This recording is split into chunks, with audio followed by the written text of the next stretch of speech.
Tarwara panna biorongi. Nar uta binama nukka murmu wanyu nyari ramma tunung goriga. Tukang emba terang. Man of Dungog people, I ask that you always give your thanks and remember our old people. And in return, they will give their thanks and appreciation to you.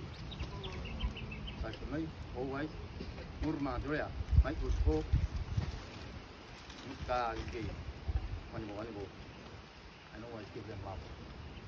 Oh, thank you. And first and foremost, a big thank you to the gents over here running our barbecue.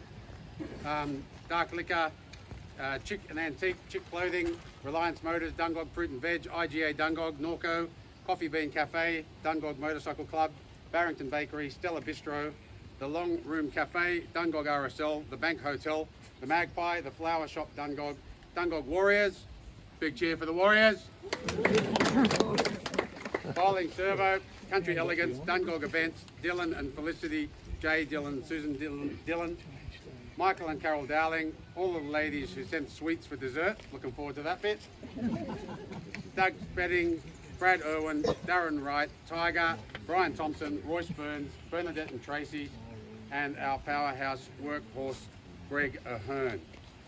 Did we also get Brian in there for dropping off the rocks? Anyway, Uncle Brian for delivering these amazing barricade rocks here. Now for the non-locals, your generous donations made our auctions such a success in raising the 50 grand to get this thing happening here.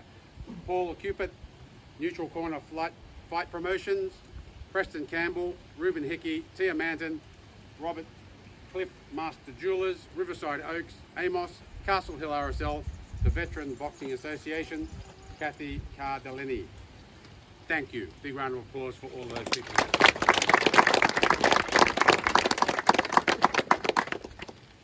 Born David Ritchie in 1926 at Burnt Bridge near Kempsey, he and his 5 brothers took on the Sands name, taken off a train guard who helped Percy Ritchie, the second oldest, travel to fight fair free in 1940.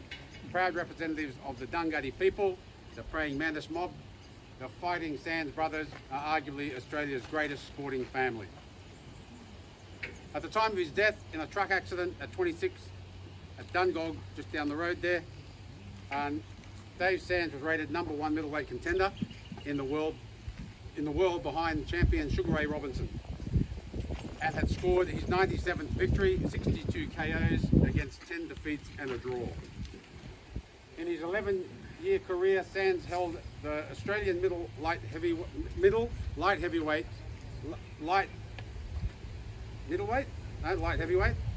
Australasian title and heavyweight titles, and won the Commonwealth middleweight boxing title by knockout of Dick Turpin, brother of Randolph, in one round in 1949 in England.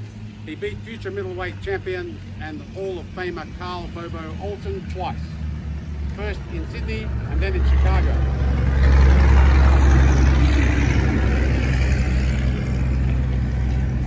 Alton, standing in the Madison Square Garden ring after he had won the vacant world crown in 1953, said, "If Dave Sands was alive, this title would be his." In 1950 and 1951, Dave won the Sports Novel Public Vote for Sportsman of the Year over Clive Churchill, Neil Harvey and Keith Miller.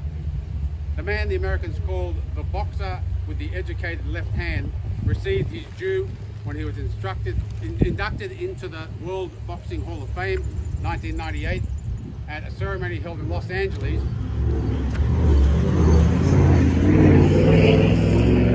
Proud supporters of the monument held in Los Angeles, and there can be no greater tribute than that provided by a sportsman's peers. The following Daily Mirror tribute was printed the day after his funeral. I suppose there never was a world-class fighter who was more modest, less affected by the glitter and glamour of it than Dave. In his whole career, there was never a nasty whisper about him. And who'll forget the Empire Australian and so on champion saying after a big fight, well, got to be getting home now. Sleeping like a baby on a bench at Central Railway Station, and then climbing onto a paper train which carried him and the news of other great win and drafty 100 miles back to Newcastle. When our children are old people, they will be still talking about this gentleman of the ring. This crash site was originally erected in the early 70s by the Apex Club of Dungog at the time. Today, thank you to the Rotary Club for helping us get the refurbishment of this original site of the first monument. And there are a couple of little relics that the gents here have tastefully added, i.e. the little bricks tidily put in here by Cousin Shane there. The original plaque from the first monument, and of course this sign here. Thank you to Cousin Chad and Shane for orchestrating the landscape and much of the labour here. To Brownie, who is our trusty offsider helping us concrete. To Brother Sean, who banged this beautiful rooftop up in about 45 minutes. To David Stewart of Colourmaker Industries in Mona Vale, who generously pumped in a nice wad of cash to get us over the line. To Tim Phillips of Tilt Industrial Design in North Sydney, who also generously helped us and advised us on getting this very handsome laser cutout produced. And to Kay, our trusty neighbour and bona fide security mistress. And to Tracy Norman as well for her kind offering for our accommodation while we've been working on this project here. I'd now like to hand it over to Cousin Chad to say a few words and no doubt brag about his front page achievements. It means a lot. It means a lot to our family. Both my aunties are here. My dad, obviously, he can't be here, but he's on the video in the front. I just want to make special mention to Sue as well, and also Mick. You know, without their support across the road, you know, we would have been without water, we would have been without a lot of things, and you know, they helped feed us. They, you know, were our support when we were going, putting this together for 3 years. After we raised the money, you know, we had COVID hit twice, and this was always in the back of my mind that I wanted to get it done, and I wanted to do it properly. My mum passed away a couple of months ago, and you know, this kept my mind on something to focus on, and this is for her as well, because I wanted to get it done. I wanted to make sure that this was put up, you know, especially for my grandfather and Nan, who's passed away now. You know, Pop was a simple man. This is what I've heard through my Nan and stories. My auntie was actually in the truck the day that the accident happened. So it's, you know, it brings up a lot of emotion for her, I'm sure. And, you know, to grow up without a father who was such a great man, I think that, you know, that would have been really, really tough on them. You know, but they battled through it, and, you know, his spirits lived on in them and lived on in all of us. And, you know, I've always wanted to do and put Pop on a pedestal, because he probably didn't get the recognition that he deserved back then, but he's definitely going to get it now, even further. And to be able to come and refurbish this and do it with my cousin Shane and my cousin Black, you know, has meant a lot to me, because we got to show love, and we got to do it with the people of Dungog, and anyone would stop past and talk to us and that, and we got to share our stories. And, you know, that it's sort of the community spirit, and I want the people at Dungog to look after this as well now, because it's for them, but it's for my grandfather. You know, I wanted to make sure that it doesn't get graffitied, it doesn't get torn down, it doesn't get disrespected, because my grandfather did a lot, and it wasn't just in the sporting arena. He gave a lot back to charities. He went and supported people.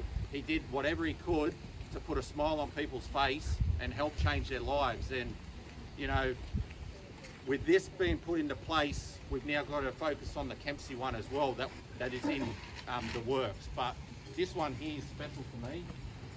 It's something that you don't see every day, and when we unveil it, when the aunties come and unveil it shortly, you'll see what I mean, because we had to borrow, we had to ask, we had to, you know, people with their generosity helped to put this here. And you know, I took time off work as well, and you know, at times I was struggling, especially in the last 2 months. I was really struggling, but to get this up and to make this what it is today, I'm really proud. I was driving down the road last night after putting the last rock in place, and I got a bit emotional because this is done. This is finished, and you know, that for me, you know, and I'm not an emotional person, and it actually, you know, brought tears to my eyes because it was a relief that we've got something here for our grandfather, and it's something that we can all come back to and really appreciate. And you know, I love that. So I just want to say thank you for everyone that's turned up today, family, friends, the Dungog people that have travelled far and wide, because you know, my grandfather's a special man, and his story should be told to the younger generations, because back in those times, as everyone knows, they were hard for Aboriginal men. It was hard for a Dunghutti man to come off the mission and do what they did in the sporting arena, but also do it respectably. And you know, I'm just going to pass over to Shane if he wants to say a few words, because you know, without him, this wouldn't be here. Well, I'd just like to say thanks to everyone turning up and the Dungog community for all the money and time and effort and everything. But mostly Chad, because without Chad, this wouldn't happen. You've been harassing me for 2 years to get down here and build it, but I couldn't because the borders were shut and there was COVID and all this. And we said, get someone local to build it. No one local would build it. So no, it's really good to have it done. And we just, you know, blacked on a great design. We just sort of landscaped around it and made it like a meeting place for the yarning service. So it's fantastic, and hope everyone enjoys today. And